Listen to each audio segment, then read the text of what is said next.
رمضان کو رمضان کہتے بھی اسی لیے ہیں، رمضان کا مطلب ہوتا ہے رمض یرمزو، اونٹ کے پاؤں کا جلنا، اونٹ کے چھوٹے بچے کے پاؤں کے جلنے کو کہتے ہیں رمض الفصال۔ تو رمضان میں جلنے کا معنی کیا کی حکمت کیا ہے؟ پھر ایک بات اور ہے کہ 12 مہینے ہیں ہمارے، تو محرم، صفر، ربیع الاول، ربیع الثانی، جمادی الاولیٰ، جمادی الثانی، رجب، شعبان، رمضان اور شوال، ذوالقعدہ، ذوالحجہ، 12 مہینے ہیں۔ تو یہ 11 مہینوں کے نام تو عربوں نے رکھے، لیکن روزوں والے مہینے کا نام اللہ نے رکھا، چونکہ اس کا ذکر قرآن میں ہے، اور اللہ نے قرآن کی تلاوت فرمائی جب ابھی زمین آسمان کو بھی پیدا نہیں کیا تھا، شہر رمضان الذی انزل فیہ القرآن۔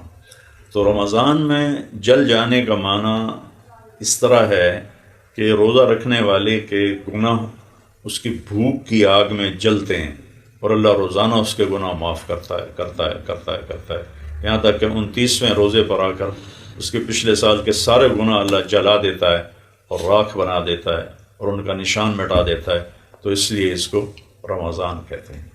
رمضان کو مناسبت ہے قرآن پاک کے ساتھ۔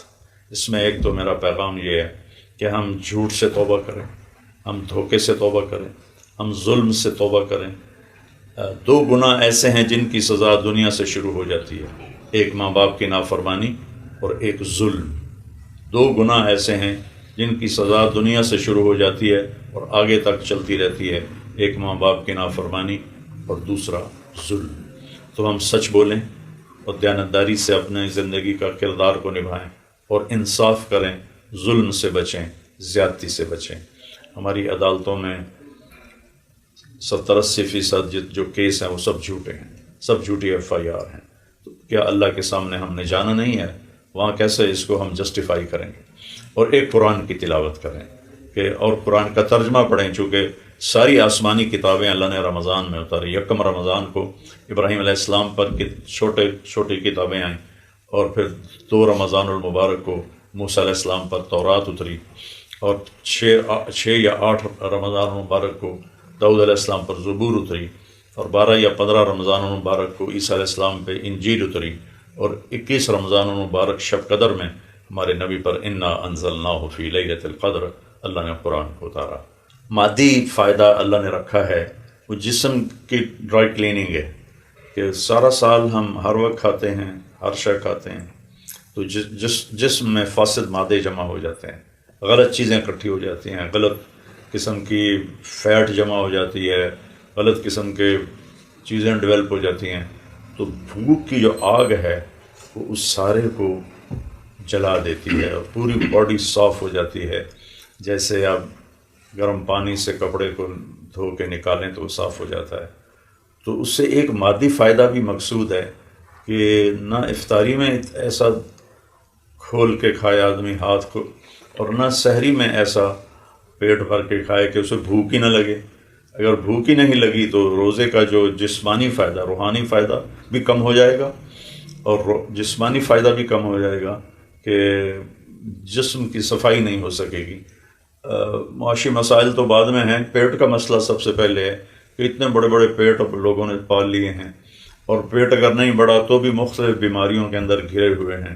بیماری اللہ کی تقدیر ہے، لیکن جتنے لوگ بیمار ہوئے، جتنے ہو رہے ہیں، جتنے ہوں گے، سب زیادہ کھانے کی وجہ سے ہیں۔ باقی اس کے علاوہ بھی اللہ پاک کا اپنا فیصلہ بھی ہوتا ہے۔ تو رمضان کا تو اصل مقصود یہ ہے کہ ہمیں بھوک محسوس ہو۔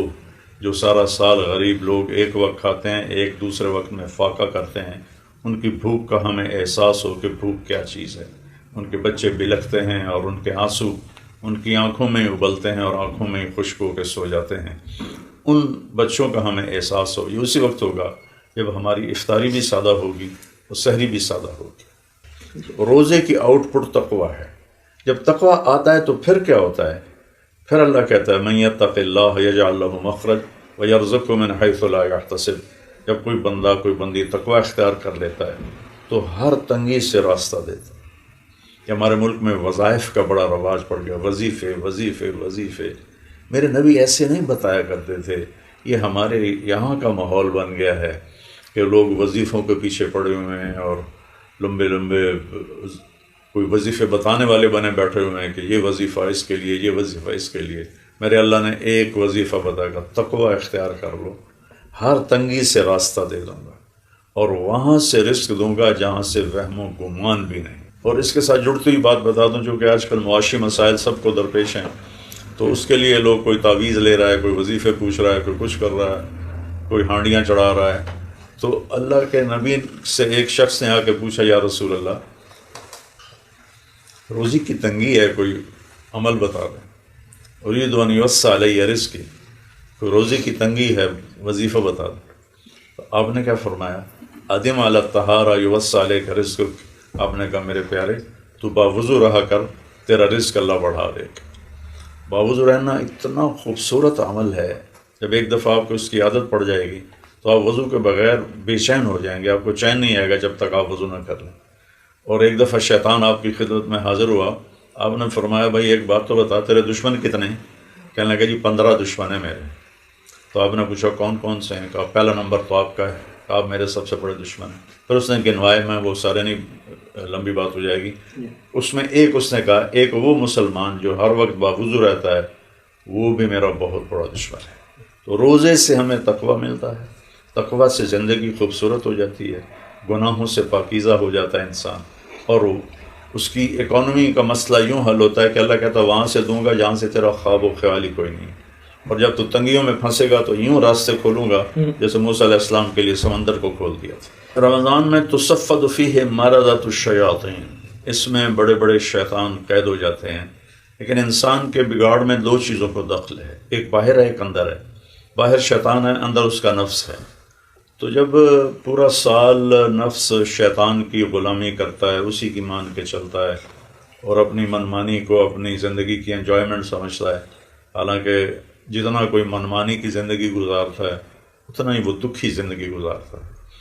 تو پھر وہ نفس عادی ہو جاتا ہے، تو شیطان کے جانے سے بھی وہ اسی روٹین پہ چلتا رہتا ہے، جس کی وجہ سے بہت سے لوگ رمضان میں بھی گناہ نہیں چھوڑتے. لیکن پھر بھی ہم دیکھتے ہیں کہ بے شمار لوگ نمازی، مسجدیں بھر جاتی ہیں، تلاوتیں شروع ہو جاتی ہیں. کہ یہ بڑی نشانی ہے شیطان کے قید ہونے کی.